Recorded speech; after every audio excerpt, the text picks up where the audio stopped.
If you see the eyes in your closet, it's already too late. The eyes in the closet. A child's fear becomes real. A door that should never open. And a whisper that never leaves. It started with the scratching.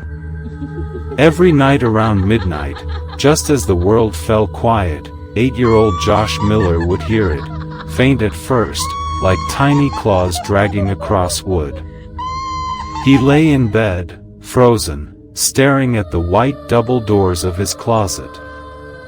The noise always came from there. Not the walls. Not the ceiling. Just the closet. His parents told him it was mice, maybe the house settling. Nothing to worry about. So he tried to ignore it. For 3 nights. Until the scratching turned into whispers. At first, it was unintelligible, just the faint, broken sound of someone breathing too close to his ear. Then the words became clear. "Let me out." A soft hiss. Repeated over and over again. "Let me out." Josh stopped sleeping. He pushed his dresser in front of the closet door. Slept with the lights on. Taped the edges of the door shut. But the scratching grew louder. Angrier. "Let me out." On the 7th night, Josh's parents had enough. His father removed the dresser, peeled the tape off the door, and swung it wide open. Nothing inside. Just hanging clothes, an old backpack, a pair of sneakers. His mother knelt beside him and whispered, "There's nothing in there, sweetheart." But Josh wasn't convinced. Because he saw it. He saw the eyes. For a split second, when the door opened, he saw 2 bright, wide eyes buried deep in the darkness behind his shirts. Unblinking.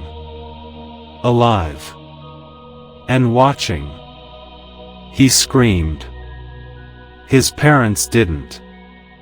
That night, they gave him warm milk, kissed him goodnight, and turned off the light. Just sleep. The nightmare's over. At 2:36 a.m., the entire house was silent. Except for the closet. Josh woke to the sound of wood creaking. The closet door, taped, blocked, locked, was slowly opening on its own. And the eyes were back. Only this time, they weren't in the closet. They were at the foot of his bed. Josh screamed. But no one came. The figure leaned forward. It was tall, too tall. Thin, with long arms that scraped the floor. Its skin was the color of mold, stretched tight over bones. And those eyes. They weren't human. They were hungry. It whispered, "Thank you." Then it lunged. At 6:45 a.m., Josh's mother opened the door to wake him for school. But the bed was empty.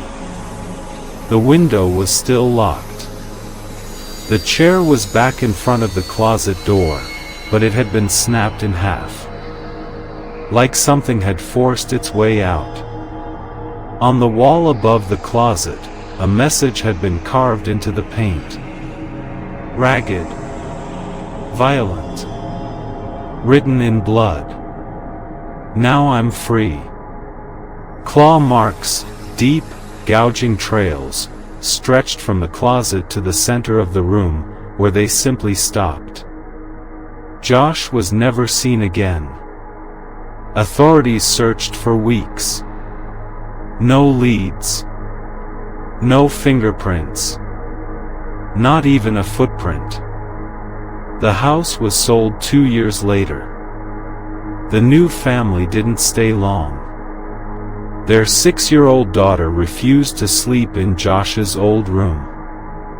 She said the boy in the closet wouldn't stop watching her. One morning, she pointed at the closet door and said, "He wants me to switch. The house sits abandoned now. But sometimes, late at night, if you stand on the sidewalk and look at the second-floor bedroom window, you'll see it. The faint outline of a child, standing in the closet, watching, waiting. And if you're brave, or foolish, enough to walk inside and open that closet door, you'll hear the whisper, 'Let me out.' But the thing is, it's not asking anymore. The eyes in the closet. Don't look back.